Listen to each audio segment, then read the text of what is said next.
I will introduce our second featured reader to you, Geraldine Mitchell, who is Dublin-born, a Dublin-born poet and writer who, after many years living in France and Spain, settled on the County Mayo coast. Her fourth collection of poems, Mute Unmute, was published in 2020. Geraldine is a Patrick Kavanagh Poetry Award winner and was runner-up in the 2021 Troubadour International Poetry Competition. The previous collections are World Without Maps in 2011, Of Birds and Bones in 2014, and Mountains for Breakfast in 2017. She is published by Arlen House. Geraldine has also written 2 novels for young readers and a biography. And of course, I will continue my reflection of, or my tradition of reflections. And I think Geraldine's poems take you into a world of their own, and they do that by many subtle ways. And one of them is form, and I will share the poem so you can see what I'm talking about. And I really am a sucker for a good shape poem, and also by its imagery that I think is very much owned. So, for example, in these poems, you could see things that are burning like the devil's eyes. You could encounter cakes or Xanadu, or even a suitcase full of bees. Things are normal and strange at the same time, which I think is as fine an expression of surrealism as any. And then there is wisdom hidden in gorgeous lines like "Nothing is lost, just out of reach" from the poem Left Luggage. And Geraldine, of course, I want to ask you that question as well that I asked Frank. So if you remember, what is the first poem or poet that you ever loved? I would love to hear it. Okay, well, first of all, thank you, Mila, for that, for talking about my poems in that way. That was very nice. Yeah, my memory, and it's kind of really nice to recover a memory. I've worked out that I couldn't have been more than 6 or 7 primary school, and there was a polio scare. It may have been part of the polio epidemic. Elaine Quillinon has a poem about being sent on our bike, a message during the polio epidemic. Anyway, our school was closed, and an aunt, I have 2 sisters older than myself, 2 cousins older than me, and my aunt did school for us at home. But all I remember of that is poems. And I remember them. There was Kubla Khan, The Ancient Mariner, The Charge of the Light Brigade, Young Lochin Var. She just loved long poems. But the one that sticks with me and I liked best was The Lady of Shalott, Tennyson. And I don't know it off by heart, and I haven't gone to print it out or anything, but it was the sounds, I think. On either side the river lie long fields of barley and of rye that clothe the wold and meet the sky. Da da da da da da da. Towering Camelot. I can't remember. But to think at 6 or 7, I had no idea that clothe the wold. I'm still not quite sure what a wold is, but so that's it. And thank you for asking, because it's really nice. I'm sure Frank found the same. It's really nice to kind of recover a memory. My sister, one of my sisters later at school, Tarantella was one of her party pieces. So that was really nice to hear. Do you remember an In Miranda? Yeah. So there. Oh, that's so nice. It's really nice to recover like your first poetry love. Yeah. So I'm going to invite you to read, and as promised, I will first start by sharing the screen so we know we got that sorted. Mm-hmm. And once we do, that's the wrong thing. These are the right ones. Okay. So I will now try to mute myself and invite you to read. Okay. Well, I'm going to get us on the road in Ireland with this. It's a prose poem, and it's something that's, I think, has happened to all of us who drive. When you're driving along quite happily and a light comes on, a warning light or an orange exclamation mark or whatever, and you think, oh my God, what is going wrong? So it's called Before and After. Before the light came on, before the stop began to burn like the devil's eyes in that book we used to read to scare ourselves as children, before the intrusion into the dazzle of the afternoon of the beep beep from somewhere hidden in the car, so alien we thought it was coming from the radio, that someone back in the studio, some relic of the 80s, still wore the sort of watch that beeped on the hour. The way people's phones go off now at plays, and you purse your mouth until you realize it's your own mobile ringing from the bottom of your bag, underneath the coat and the umbrella, and the packet of coffee bought at Spar on the way in case there isn't enough for morning. Before the stop lit up and glared steady as a devil, and the beep beeped, we had been sailing along the May-bedazzled road between Claremorris and Ballyhaunis, as if we were immortal.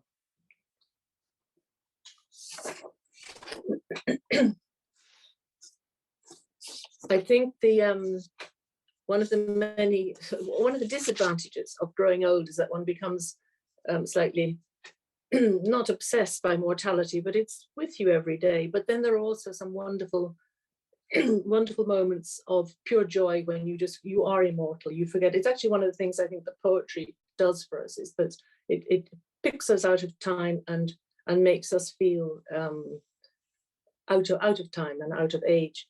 So this is a short poem called My Flesh Peels Back Some Autumn Days.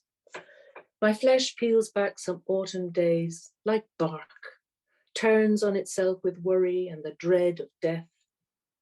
Late October, I set out for the blazing beechwood, my spent joints jarring, chin skin loose as a chameleon's, my powers of disappearing, of blending into leaf swirl, just as good. Now watch my amber eyes, how they flicker and all they see. Xanadu's sunny spots lie dull beside the opulent complexity of Shantung Falls, cascades of radiance, the welter of gyrating leaves. Out here, skin shed and flesh repaired, I live.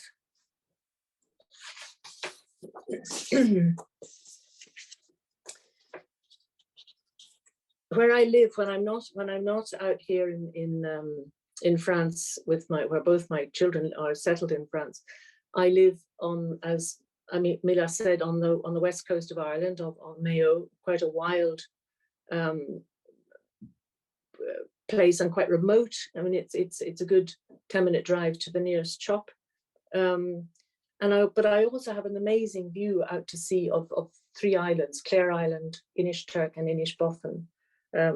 And although I don't live on an island, it's a bit like living on an island. So this is called Island Life, and it's in 8 parts, but they're all very short, so not to worry.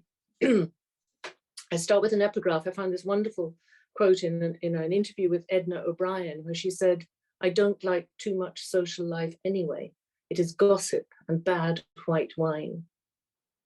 1.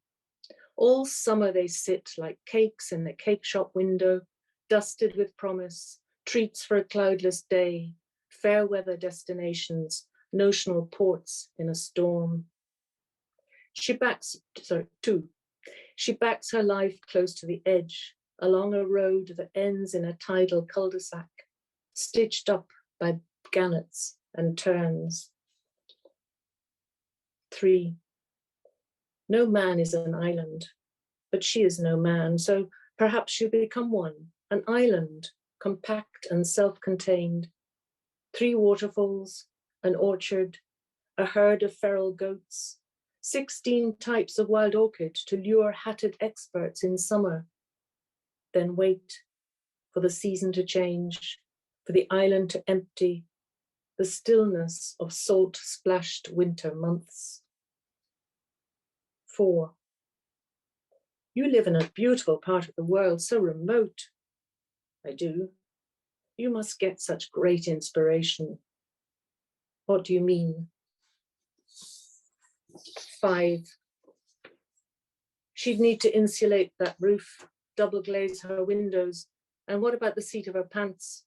She'll need a jockey's bollocks to survive the long nights of doubt, the long knives of auto-dissection, the wearisome eye in isolation. 6. You think they're following you, then you look back, but there's no one there. 7. Building bridges, burning them, going a bridge too far, For now, no need to bridge the gap between island and home. Time enough for tomorrow. Tomorrow. 8. When she decides to leave, there will be nothing to be afraid of. Nothing that bounds her front and back. The nothing that is everything there is.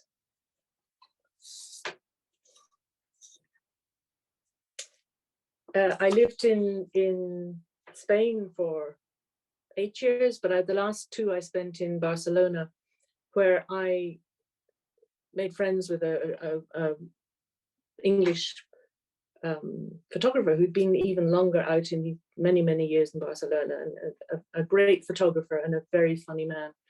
But I went up to him one day with a photograph I'd taken, thinking he'd compliment me on it, but he didn't. So this poem is called Out of Kilter, for Mike Merchant. Get your horizon straight, the photographer said, dismissing my exquisite picture with 4 words. And now, although I know Earth's surface curves, I cannot leave the house or go to bed without first sizing up the distance, right and left, of sea to sky or sky to shore. Away from home, I search for horizontal lines to take my bearings from.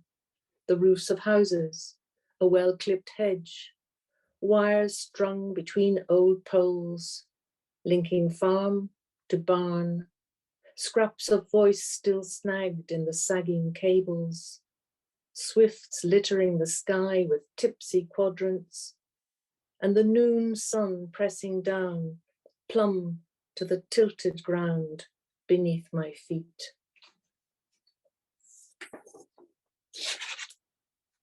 When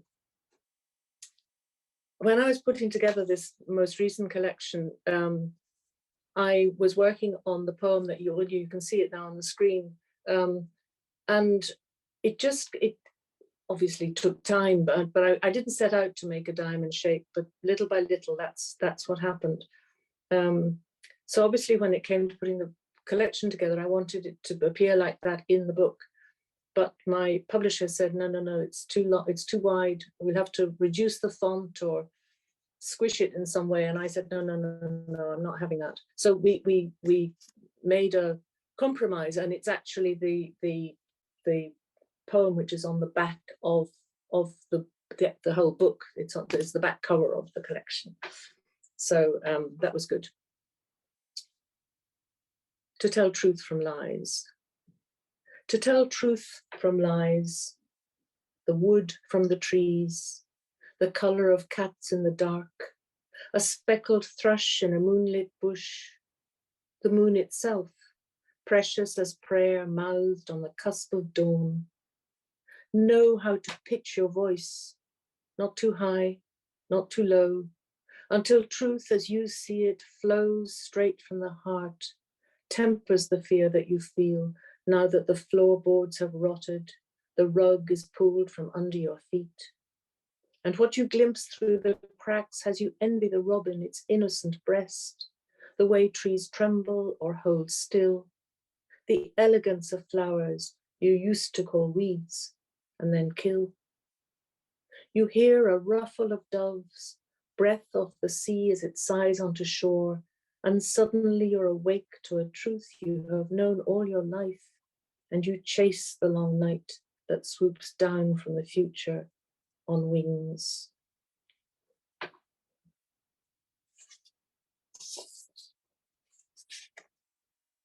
When I was choosing, it's very difficult, as all of you out there know, it's very difficult to choose what poems to read at a reading. I've tried to be fairly upbeat tonight, because some of my poems can be quite dark. But when I'm at my daughter's in Perpignan, I like to read this poem. She was flying, she'd worked out in Reunion Island in the Indian Ocean some years ago, and she'd gone out to see friends out there, and she was flying back this long haul flight from South Africa. And I was obviously, as one is, nervous or conscious of her being up there in the air and not happy until news came that she'd landed. As my daughter flies north, I examine my fear for Lisa. All night I cup you in my feathered hands and picture in the studded sky a silver bird, cold carcass, you slumbering in the hum, the cool penumbra, hushed comfort of the steward's slender palms. This morning, as I lean into the wind, a kestrel rides a fold of pillowed air, buoyed up by nothing but its own intent, its feathers spread to steer and hold, trust the instinct it was born with.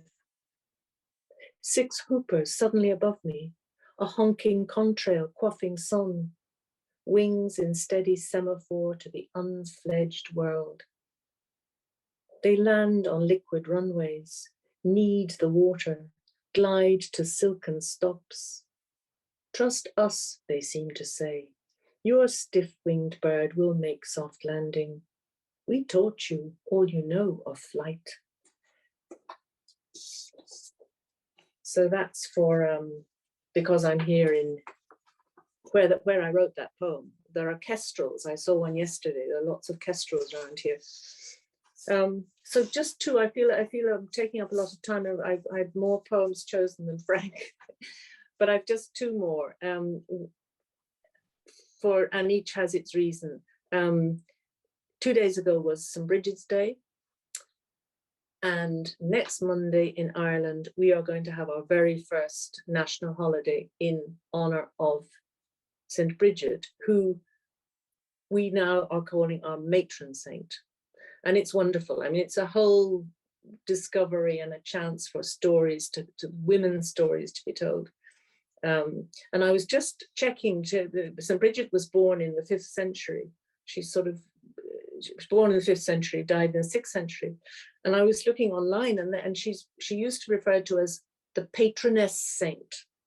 And I just think the matron saint is great and so much better. So St. Bridget's Day, 1st of February, which always struck me as a strange day to mark the first day of spring, because that's what it is. In the Irish calendar, Imbolc is the first day of spring. And if you live, especially in the west of Ireland, on the 1st of February, spring is not in the air, shall we say.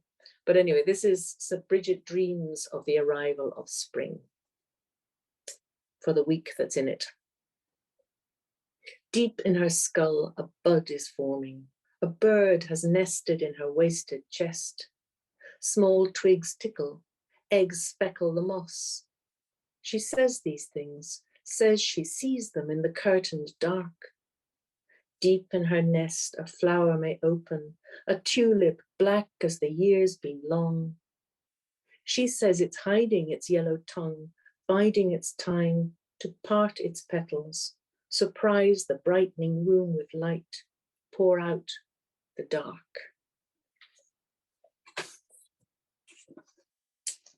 And I'd like to end with this poem that I wrote over the new year, partly because I'm in France, and France doesn't do Christmas cards, and I don't do Christmas cards, but I do like to send out some New Year's wishes.